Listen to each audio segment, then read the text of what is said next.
Olá, Sr. Heather. Bem-vindo de volta ao Histórias de Pessoas Intituladas. Hoje vamos mergulhar em mais histórias do Reddit com Karen. Minha filha mimada exigiu que eu financiasse o negócio de marketing multinível dela. Sou um pai solteiro, tenho 56 anos e tenho uma filha, Alyssa, que agora tem 22 anos.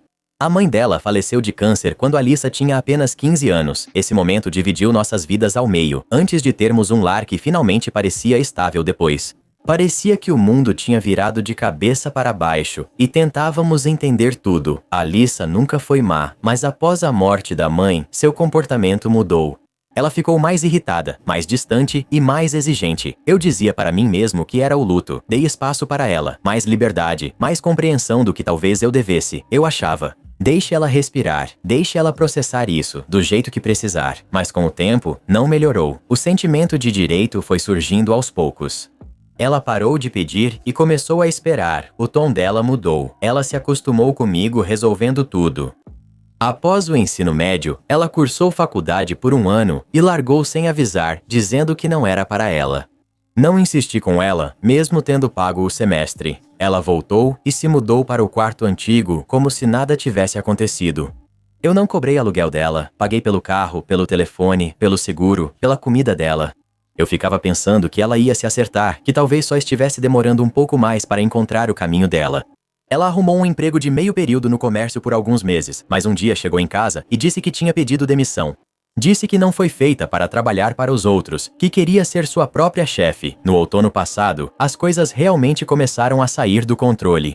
Ela foi apresentada a uma oportunidade de negócio de cuidados com a pele por uma amiga de uma amiga, um daqueles esquemas de marketing multinível disfarçados de empoderamento feminino. Ela passou a falar como milionária, postando frases vagas e inspiradoras no Instagram sobre esforço e dizendo que quem duvidou dela se arrependeria. Quando ela fez seu primeiro 6 dígitos, começou a se chamar de CEO depois de uns 4 dias. Toda vez que eu tentava oferecer um pouco de perspectiva, ela me cortava com a mesma frase: "Você não entende, pai, o mundo mudou." Aí veio o verdadeiro pedido. Numa noite, ela me chamou para conversar e disse que estava pronta para dar o salto, mas precisava de $5.000 para começar. Ela disse que isso cobriria o primeiro lote de estoque, além do custo de alguns eventos presenciais que ela não podia perder. Eu disse não. Expliquei com calma que não acreditava no modelo de negócio e que não iria investir em algo que não parecia real. Falei que não queria destruir o sonho dela, mas não podia apoiar algo em que não confiava. Ela saiu furiosa do quarto e bateu a porta. Ela não falou comigo por 3 dias. Algumas semanas se passaram. Continuamos civilizados, mas distantes. Numa tarde, recebi pelo correio uma carta de uma administradora de cartão de crédito que nunca tinha usado. O envelope parecia propaganda, mas algo me fez abrir. O extrato mostrava quase $4.000 em cobranças. Meu nome, meu endereço, tudo correto, e todas as cobranças eram para a empresa de cuidados com a pele, ingressos para eventos, mercadorias e lojas online, que eu nem reconhecia. Fiquei na cozinha relendo aquilo várias vezes, sem ter certeza do que via. Quando finalmente confrontei a Alyssa, ela nem pareceu surpresa. Na verdade, ela mal parecia culpada. Ela disse: "Sabia que você aceitaria, então só poupei seu esforço." Falei pra ela que era roubo de identidade. Ela deu de ombros e disse que a culpa era minha por não acreditar. Dei 24 horas para ela ligar para as empresas, cancelar o possível e começar a consertar tudo. Ela me acusou de sabotar seu sucesso, me chamou de insensível e foi para a casa de uma amiga. Naquela noite, registrei boletim por fraude, tranquei meu crédito, congelei minhas contas e ativei todas as proteções possíveis. Tive sentimentos mistos sobre tudo. Sei que precisava me proteger e não me arrependo de cancelar o cartão ou fazer boletim de fraude, mas ainda me pergunto se fui duro demais. Ela é minha filha e eu a amo, mesmo quando ela faz escolhas terríveis, mas amar não significa deixar que se aproveitem de você, certo? Eu só queria que ela aprendesse alguma coisa antes que fosse tarde demais. Então acho que estou aqui perguntando: será que fui um idiota pela forma como lidei com isso? Não foi um idiota. Você não é só o pai dela, você também é quem mantém as contas pagas e protege o seu próprio futuro financeiro. O que ela fez não foi só imaturo, foi ilegal. Você não a expulsou por estar perdida ou confusa, mas sim após ela roubar de você e não assumir responsabilidade. Isso se chama ser pai, não ser duro. Atualização: 1 mês depois. Na semana passada, os pais da amiga com quem ela estava ficando me ligaram perguntando se eu poderia buscá-la. Não porque ela tivesse feito algo terrível, mas porque as coisas chegaram a um impasse. Fui lá sem questionar muito. Quando cheguei lá, Alyssa já estava esperando do lado de fora, sentada na varanda com 2 bolsas e os olhos inchados. A empresa exigia que ela continuasse comprando produtos para manter o nível e receber comissões, mas suas vendas logo secaram. O retiro que ela participou foi um evento motivacional com produtos caros e oportunidades de foto para dar sensação de pertencimento. Ela estava sem dinheiro, seus cartões de crédito estavam estourados, seu carro tinha acabado de ser retomado e agora estavam pedindo para ela sair porque as coisas tinham ficado desconfortáveis na casa. Fiquei parado na frente dela por 1 minuto e ela só disse: "Podemos ir?" Eu disse que tinha condições. Se ela quisesse voltar para casa, precisava arrumar algum emprego, não importava onde, mas tinha que voltar a ganhar dinheiro. 2. Começar uma terapia de verdade, não podcasts motivacionais. E 3. Assinar um acordo para começar a devolver o dinheiro que ela pegou. Ela me olhou como se eu tivesse cuspido nela e gritou que eu a humilhava, que nunca a amei. Se a mãe estivesse aqui, estaria orgulhosa do esforço dela. Depois ela entrou de volta na casa, bateu a porta e bloqueou meu número mais tarde naquela noite. Atualização: 3 meses depois, ela voltou para casa, sem grandes desculpas ou momentos marcantes. Ela bateu na porta à noite, por volta das 8, e disse: "Estou cansada, posso entrar?" Assenti e deixei ela entrar. Eu lembrei ela das condições e ela disse: "Eu lembro, vou dar um jeito." Ela começou a trabalhar meio período numa pequena boutique perto do bairro. Nada glamuroso, mas ela aparece. Ela não fala mais sobre ser sua própria chefe, está mais quieta e pensativa. Ela vai à terapia a cada 2 semanas, às vezes chega em casa e vai direto para o quarto. Em outras noites senta no sofá e assiste ao que eu estiver assistindo, sem falar muito, só ficando por perto. Algumas noites atrás, assistíamos a reprise de um seriado policial quando ela disse: "Obrigada por não me deixar afundar." Eu não respondi nada, só assenti com a cabeça, e isso foi suficiente. Não foi dramático, mas foi real. Ela ainda está tentando me pagar de volta. O progresso é lento, mas constante. Não sei se já voltamos ao que éramos, mas pela primeira vez em anos, sinto que talvez estejamos indo na direção certa. Ainda mantenho meus limites firmes, ainda verifico meu correio e meus relatórios de crédito com mais frequência do que antes, mas acho que ela está começando a entender algo que nunca entendeu antes. Que amar não significa dar tudo para alguém. Às vezes, significa dizer não, mesmo quando parte seu coração fazer isso, se é que isso significa algo vindo de um estranho. Estou realmente orgulhoso de você. Sei como é difícil ver um filho em um ciclo autodestrutivo. Você fica entre salvá-lo e se proteger. Minha esposa e eu já vivemos isso. Houve uma época em que realmente tínhamos medo de que nosso filho adulto pudesse invadir nossa casa enquanto estávamos dormindo. Uma vez, ele ameaçou dizendo que, se deixássemos nosso cachorro do lado de fora durante a noite, ele poderia não estar lá de manhã. Isso foi após ele nos pedir dinheiro de novo e finalmente recusarmos, pois já sabíamos para que seria usado. Pagamos pela reabilitação 2 vezes, sempre esperando que funcionasse. Ele prometeu cortar relações com o grupo. Isso o envolvia completamente, e sempre que voltava, parecia preso em um ciclo sem saída, não importando o quanto acreditássemos. Você só pode ir até certo ponto antes de perceber que amar não é deixar alguém te destruir. Às vezes, quando a pessoa está presa nesse tipo de situação e se recusa a sair, o melhor que você pode fazer é amá-la à distância. Você fez a coisa certa e espero que reconheça isso. Sabe, Karen, esquemas de marketing multinível lembram ex-namorados ruins. Prometem tudo, mas só trazem estresse, esvaziam sua conta e ainda te fazem achar que a culpa é sua. E como um ex ruim, eles sempre tentam voltar a mandar mensagem para você, e é engraçado como os esquemas de marketing multinível tentam se apresentar como se fossem famílias, né? Se eu quisesse conviver com uma família que me suga, só iria ao jantar de ação de graças. Minha irmã fez uma intervenção familiar para me convencer a terminar com meu parceiro de 4 anos, que conheci em 2020 quando terminava a faculdade. Nós éramos da mesma área e tínhamos muito em comum. Podíamos conversar por horas sobre tudo: fé, cultura e como enxergamos o mundo. Ele era engraçado, ambicioso e me fazia sentir visto. 2 meses depois, oficializamos o relacionamento. Nós 2 sabíamos desde cedo que queríamos nos casar eventualmente, mas fomos com calma porque ainda estávamos na escola. Nossa fé é a mesma, mas não somos da mesma etnia. Sabíamos que isso podia ser importante para nossas famílias. A família dele me acolheu quase de imediato. Com a minha família foi diferente. Eu hesitei por mais de um ano para contar porque sabia que eles reagiriam mal. Meus pais são muito tradicionais e nunca fui próximo o bastante para compartilhar nada. Vulnerável, meu pai é especialmente duro e crítico. Meus irmãos souberam antes. Minha irmã mais velha, que sempre agiu como terceiro pai, disse para terminar, pois o casamento seria muito complicado. Ignorei o conselho dela. Ele é minha alma gêmea e eu não ia desistir só porque isso facilitaria as coisas para minha família. Depois de cerca de um ano, minha mãe encontrou um monte de cartões de felicitações dele escondidos no meu quarto. Ela me confrontou, eu contei tudo, e ela surtou. Meu pai riu da minha cara e se recusou a me ouvir. Minha mãe demorou dias para se acalmar. A conclusão deles foi simples: acabar com o relacionamento. Eu me recusei. Nós deixamos isso de lado e continuamos nos vendo em segredo por mais 3 anos. Viajamos juntos, passamos feriados juntos e conversávamos o tempo todo.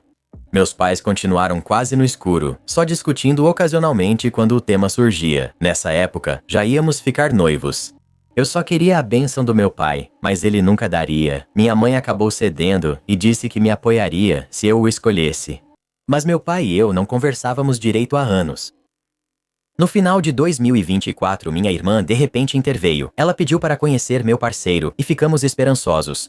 Ela é a favorita do meu pai, e se alguém podia convencê-lo, era ela. Ela ficou horas com meu namorado, depois disse que ele causou boa impressão e que falaria com meu pai. No entanto, ela vasculhou meus aparelhos, meu quarto, minhas mensagens, tudo. 3 semanas depois, minha mãe pediu que eu saísse para fazer tarefas. Ao voltar, toda a família me esperava na sala de estar. Minha irmã anunciou com orgulho tudo o que ela tinha encontrado e lido, cada conversa, cada discussão, cada mensagem privada.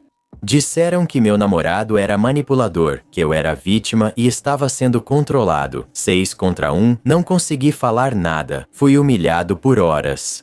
Eles me deram um ultimato. Ou eu o deixava, ou perdia a família. Eu concordei. Eu estava exausto demais para lutar.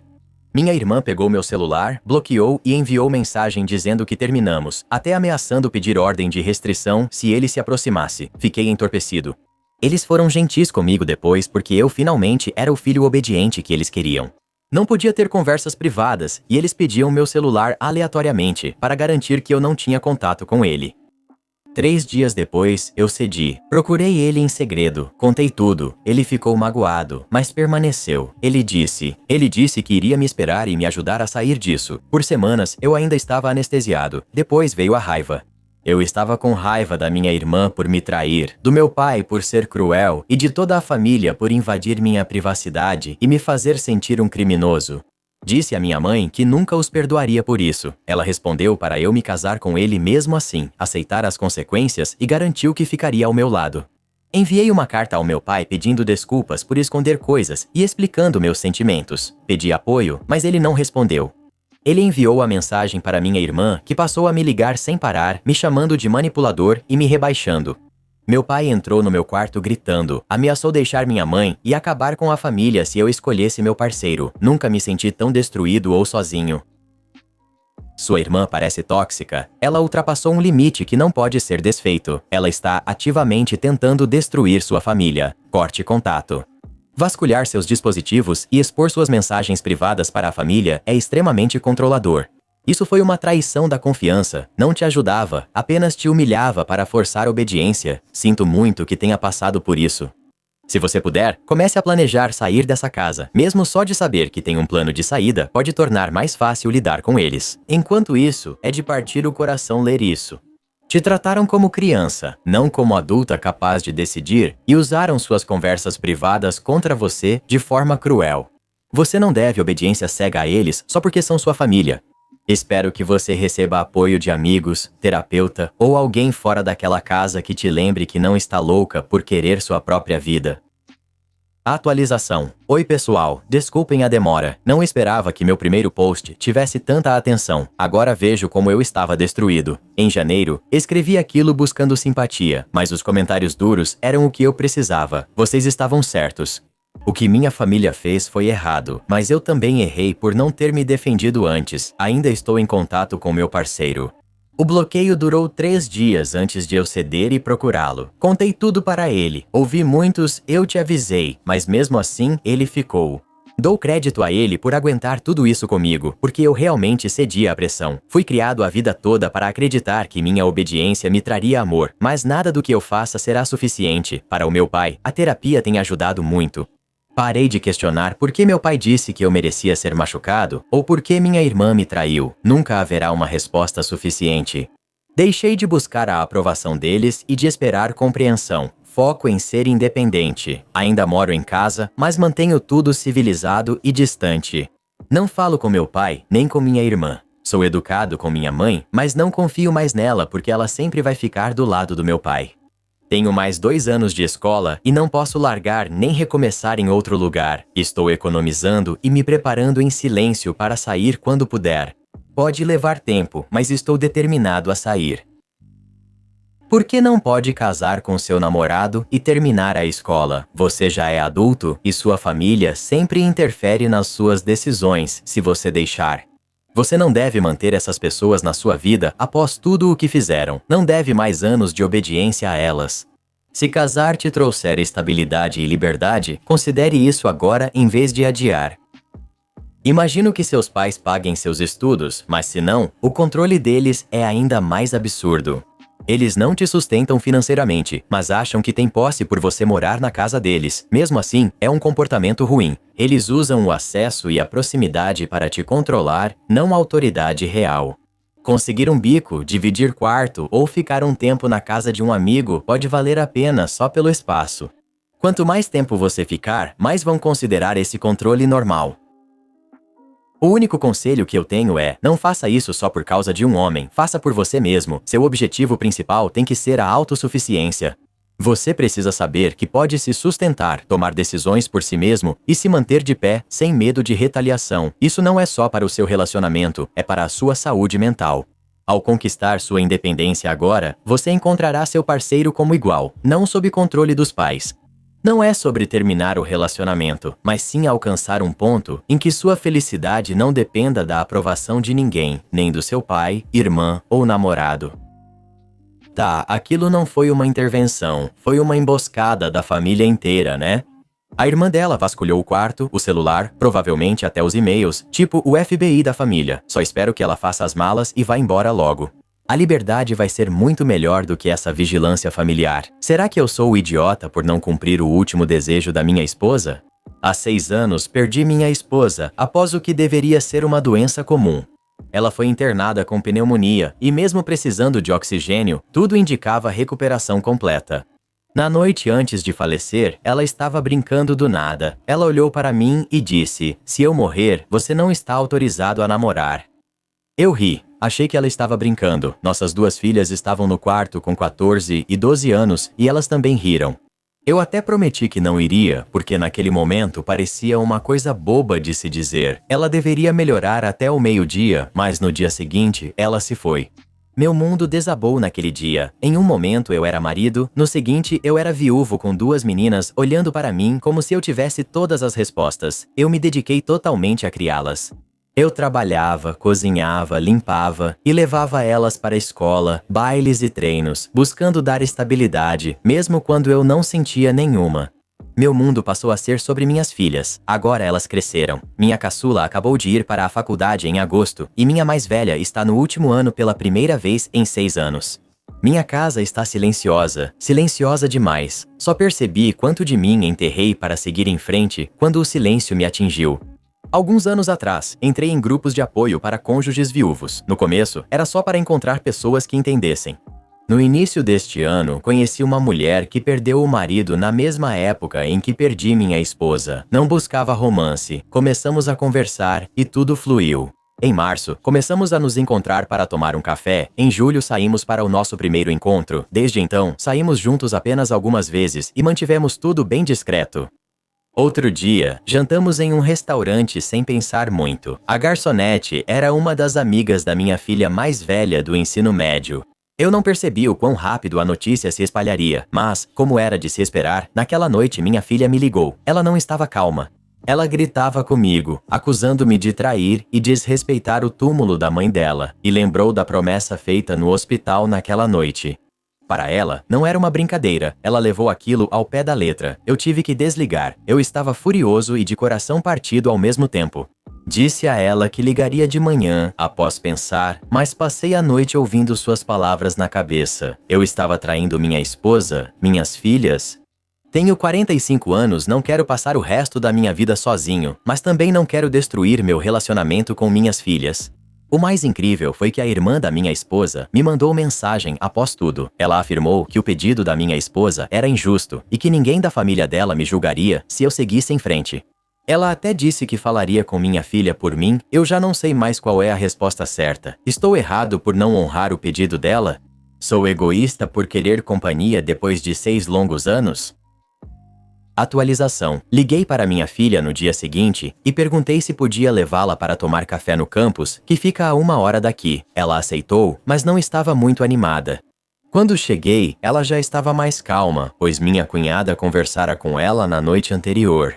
Minha filha mais nova, que estuda em uma faculdade distante, também ligou para ela e disse que estava sendo injusta e que eu tinha direito de viver minha vida.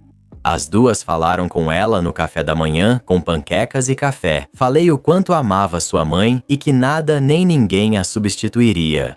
Rimos e choramos, lembrando pequenas coisas sobre ela. Expliquei que o comentário sobre não namorar foi apenas uma piada e que ninguém imaginava que ela partiria em menos de 24 horas.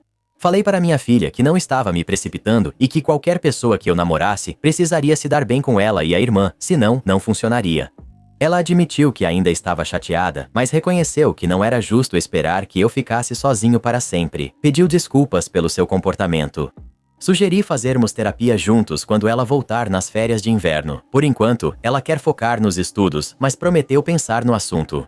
Saí do campus mais leve do que em anos. Ela não superou tudo de repente, mas acho que agora me entende um pouco, e isso já significa algo. A mulher com quem estou saindo ainda é algo novo. Só saímos 4 vezes, não apressamos nada.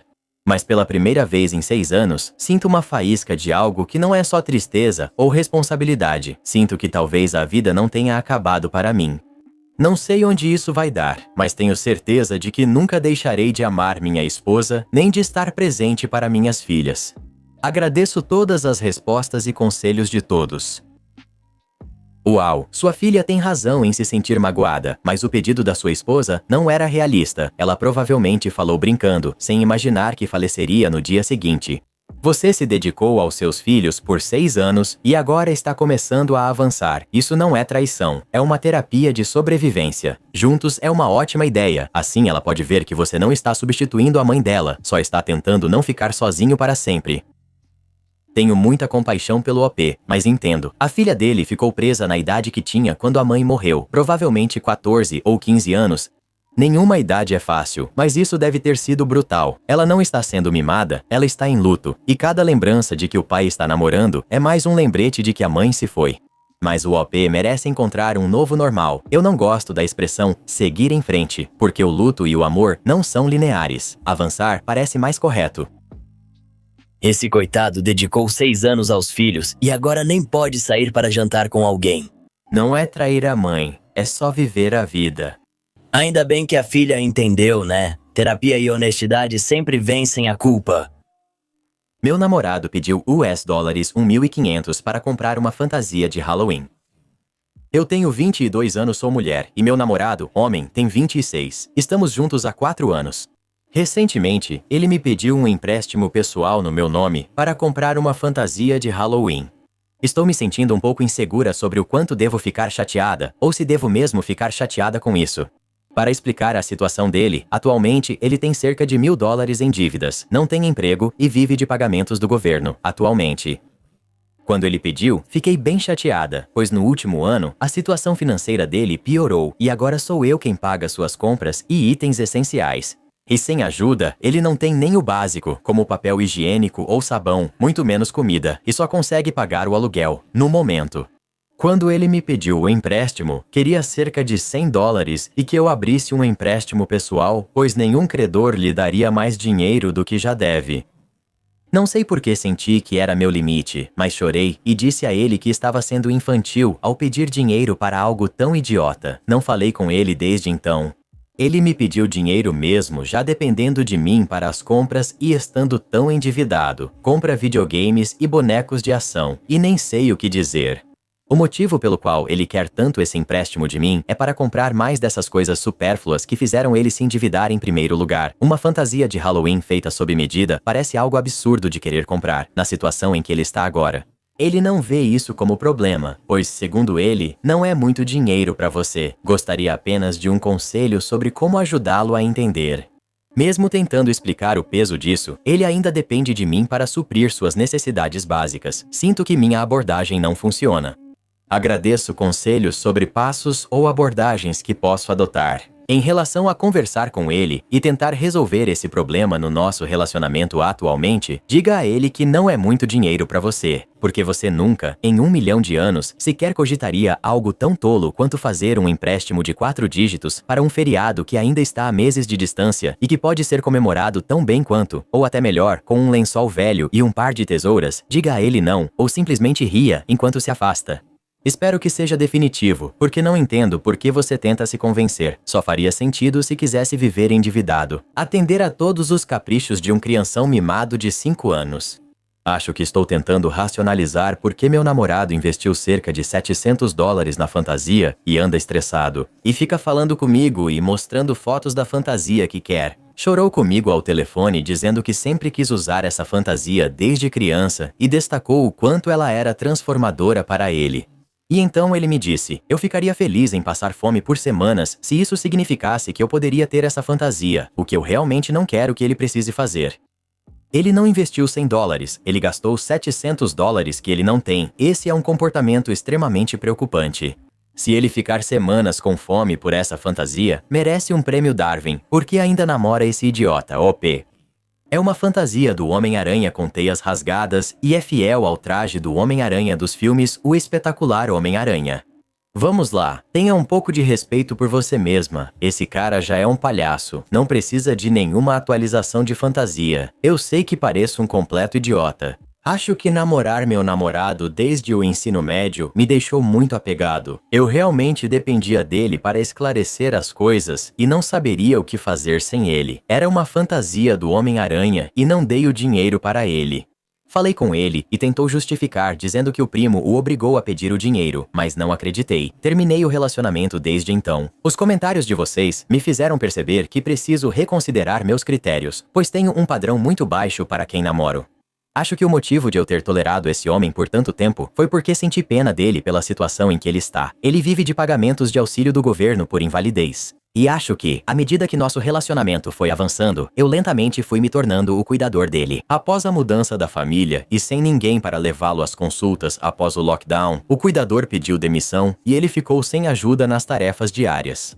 Agora vejo que nunca deveria ter assumido essa responsabilidade e, ao misturar esses papéis, fui usado financeiramente e emocionalmente. Como ele não tinha mais ninguém para depender, terminei com ele. Vou tentar ouvir vocês e encontrar alguém que esteja mais no meu nível de estabilidade e autossuficiência. Venho de um país em desenvolvimento, então isso me surpreende. O governo paga pessoas como o ex-namorado dela para apenas ficar em casa jogando videogame. Meu colega de trabalho é totalmente normal, o que me fascina. Ele não tem problemas de saúde mental como todos aqui e a maioria das pessoas que conheço. Ele não toma remédios e tem boa saúde. Já eu precisei explicar meus ataques de pânico, ansiedade, uso de remédios, como fico sobrecarregado com tudo, entre outros. Para ele, que nunca viveu isso, nem ouviu falar. Quase todos que conheço estão em caos, e o contraste entre eles, eu e ele, me impressiona. Parece uma máquina, apenas com algumas diferenças. Nunca se atrasa, não dorme demais, não tem problemas para dormir, nem crises, explosões, ataques de raiva ou se isola. Ele não tem alergias ou sensibilidades alimentares conhecidas, se exercita diariamente em casa ou na academia e não possui problemas crônicos de saúde. Ele não fica travado, não congela, nem fica preso em um ciclo, consegue dirigir sem problemas e sabe como chegar onde quer sem precisar do celular. Desvios não causam nenhum problema para ele se as coisas não saírem como o planejado, se precisarem mudar ou simplesmente desmoronarem. Ele se adapta, segue em frente e conversa com todos naturalmente. Quando precisa decidir algo importante, simplesmente faz e cumpre o que promete. Quando ele diz que vai fazer, ele faz e resolve problemas sem pesquisar no Google ou ficar procurando. Ele simplesmente sabe, não fica com o celular o dia todo, ele só guarda e não sente necessidade de olhar. Ele não usa redes sociais, não acompanha e não se importa com isso. Quando me formei no ensino médio em 1991, jamais teria imaginado, nem em 1 milhão de anos, que o fato de eu ser basicamente o cara desse post me faria ser considerado incomum na sociedade de hoje. Um cara normal que foi transportado dos anos 80 pra cá, antes da internet, antes do GPS e antes das redes sociais, algo raro hoje em dia. Tudo isso só parece vida adulta normal pra mim. Fico triste pelo autor do post, porque essa pessoa parece uma máquina, em vez de apenas um adulto saudável. É triste que, na sociedade, alguém saudável e mentalmente estável seja considerado um unicórnio. Se o autor do post adotasse alguns hábitos desse indivíduo, talvez superasse alguns problemas. Também gostaria de saber sua idade. E disse, cara, o cara se exercita, dorme bem, com certeza se alimenta bem e é saudável. Provavelmente ele tem pequenos bons hábitos relacionados a essas coisas. Mais importante ainda, ele provavelmente não liga para a internet e não vive online o tempo todo. Alguém aqui lendo isso? Comece a se exercitar. Não importa quanto, onde ou como, contanto que faça o movimento certo e aumente a intensidade com o tempo. Comece a comer alimentos mais saudáveis e variados. Evite fast food como se ele quisesse te destruir, porque é isso mesmo. Durma antes da meia-noite e nunca durma demais. Tenha o hábito de dormir em um quarto escuro, em uma cama que você usa apenas para dormir. Além disso, tente reduzir seu tempo online. Ver pessoas sofrendo no mundo e as questões climáticas são tristes. Isso pode te afetar, já que tudo está conectado. Mas você não pode fazer nada a respeito, exceto ser uma pessoa que não causa sofrimento nem problemas climáticos. Só isso. Isso é tudo o que você pode fazer. As pessoas não importam, a menos que sejam seu parceiro, filhos, sua família, 1 ou 2 melhores amigos, e só. Ninguém mais realmente importa, a menos que você esteja lidando diretamente com eles. Pegue um pouco de sol e saia, nem que seja para caminhar perto de um parque. Pare com essa dieta de tela azul em casa. Eu garanto, sem nenhuma dúvida, que qualquer pessoa, não importa quem seja, pode começar a fazer essas coisas e ser consistente no progresso. Não é necessário fazer isso sempre, apenas semanalmente, melhorando a cada vez. Assim, sua vida melhora de imediato, sem dúvidas ou tropeços. O estresse é a base dos problemas humanos, deixando-nos sempre em luta ou fuga pela falta dos itens citados. Nossos corpos estão sendo destruídos, cérebros deteriorando, estamos desnutridos, desidratados, sem dormir bem e o mundo desmorona ao nosso redor. Estamos em uma guerra silenciosa, e essas coisas ajudam a se afastar disso. Uau, deveriam ensinar esse tipo de coisa no ensino médio. Acredito que isso ajudaria muitas pessoas. Isso prejudicaria os lucros das corporações. Grandes empresas de tecnologia e farmacêuticas querem mesmo que as pessoas sejam saudáveis. Pense de novo. Imagine criar uma receita secreta de sobremesa que viraliza. Aí aparece uma Karen doida e exige que você entregue a receita. É exatamente isso que acontece no nosso próximo vídeo, aquele que acabou de aparecer na sua tela. Dá um clique e vem ouvir Karen, que eu vou estar lá te esperando.